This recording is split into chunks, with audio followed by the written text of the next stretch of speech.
Hello everybody, my name is Mario5514 and welcome back to another Splatoon React video. In this video we're going to be looking back at another weapon in the Splatoon 1 era, and that weapon is none other than the Sploosh-o-matic 7 with Splat Bomb and Inkzooka. The Sploosh-o-matic remodeled by Sheldon, the short-range main has been bolstered by mid- and long-range sub and special weapons, allowing you to fight effectively at any distance. And since this came out in 2.7, which the majority of the third kits came out in that update, this was one of the best weapons in the game with Inkzooka.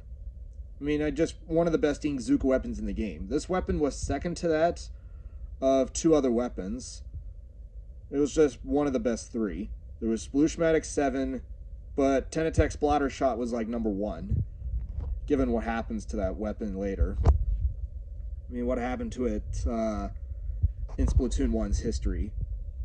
Anyway, let's just, you're going to see how much this weapon changed from this game to where we see it in Splatoon 3. Even though Sploosh 7 doesn't exist in Splatoon 3, there is a possibility that it can come out in the next update. And, you know, there's a friend of mine who likes using Sploosh, and if this kid returns with Sploosh 7, I think he's going to be using that a lot more than just the regular Sploosh, since in Splatoon 3, it has Curling Bomb Stamp. And I may talk about the regular Sploosh in the Splatoon 1 era as well. So, yeah.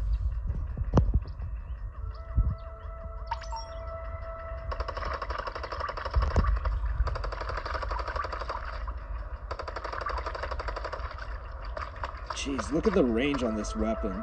The range on it is just bad. And that's before its range buff in 9.3 in Splatoon 3.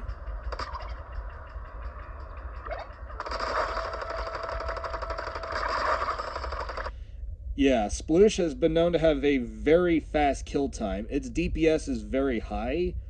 Though, I mean, in terms of fast kill times, 52 gal is like the highest or the fastest kill time in the series. I mean, if we look at Splatoon 3 as well. I mean, the weapons they functioned a lot differently in this game than they do later. Because, you know, Splatoon 2 did a whole lot on them. They did a number on them.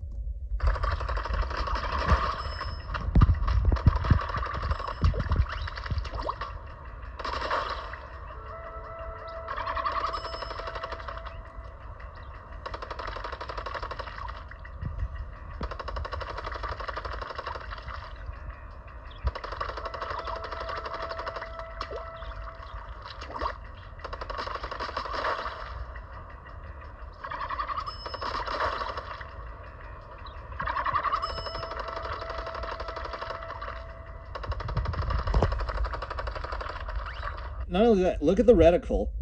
Look at how big the reticle is on Sploosh. It had, in Splatoon 1, as well as in Splatoon 2, Sploosh had like 12 degrees of ground RNG. And I think it originally had like 18, it also had 18 degrees of jump RNG, which that changed going into Splatoon 3 in version 9.3 when it got a 3% range buff, which its RNG was reduced a bit to compensate for the range, which is kind of like a nice buff for it in exchange for having better range, you know. So to compensate for the increase in range, your accuracy will be slightly better. Yeah.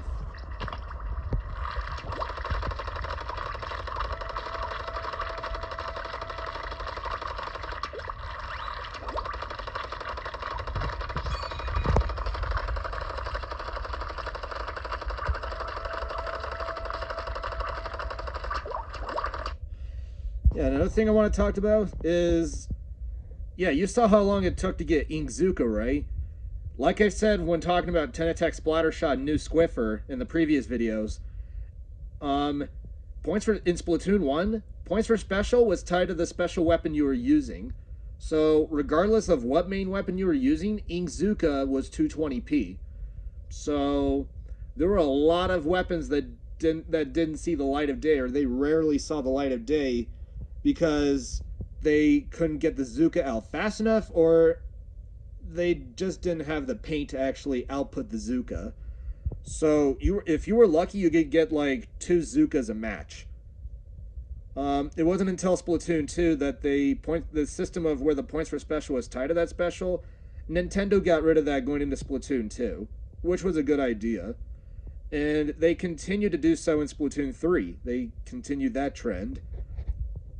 Another thing is that Sploosh-o-matic 7 had light depletion.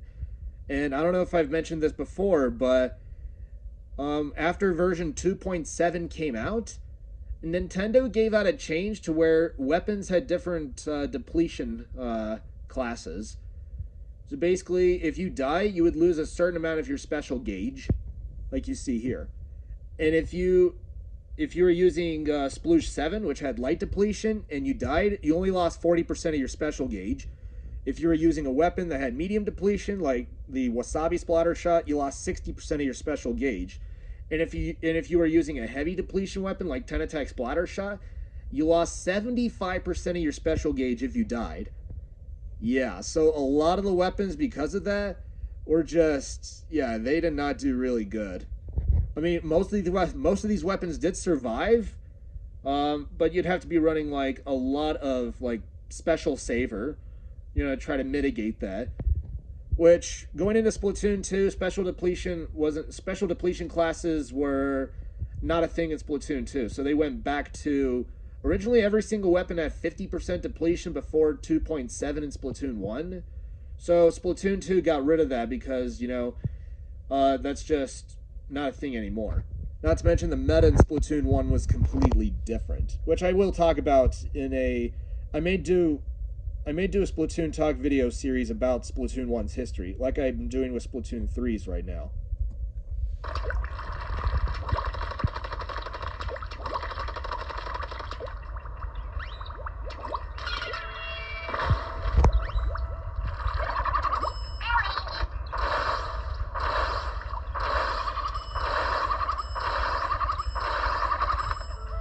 And it's a shame that they did not bring back Inkzooka in Splatoon 3. Because, I mean, Trizooka looks pretty good on paper, but its programming is just terrible. I mean, Inkzooka here, you actually had a reticle that you could aim the special with. So you're able to aim at your opponents more effectively. Unlike Trizooka, which has the arrow reticle, like if you're using a roller. So, yeah. It's a shame that Inkzooka didn't return for Splatoon 3. Yeah.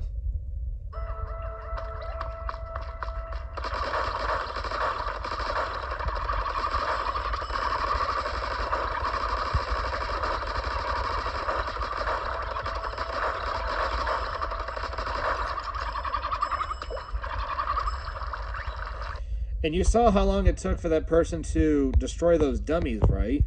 Well, some of those dummies, they have those stickers that show a shield on it. That's basically defense up, which basically reduces the damage dealt by not just your main weapon, but also it reduces the damage dealt from your sub and special weapon. So, yeah. Defense up was basically the polar opposite of damage up. Damage up increased the damage on your main, sub, and special. Defense up did the exact opposite. And that was, I mean, people were running a whole lot of damage and defense up before 2.7, which was when quick respawn became like the most broken ability.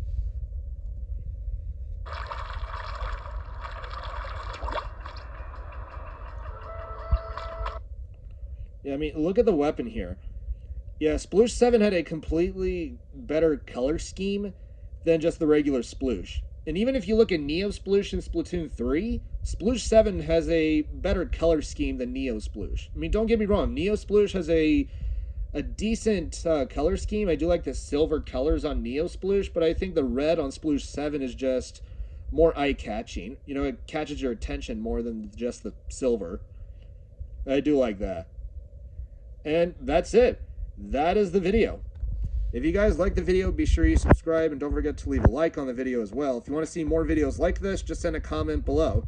Thank you all for watching, and I will see you all next time. And until then, stay fresh.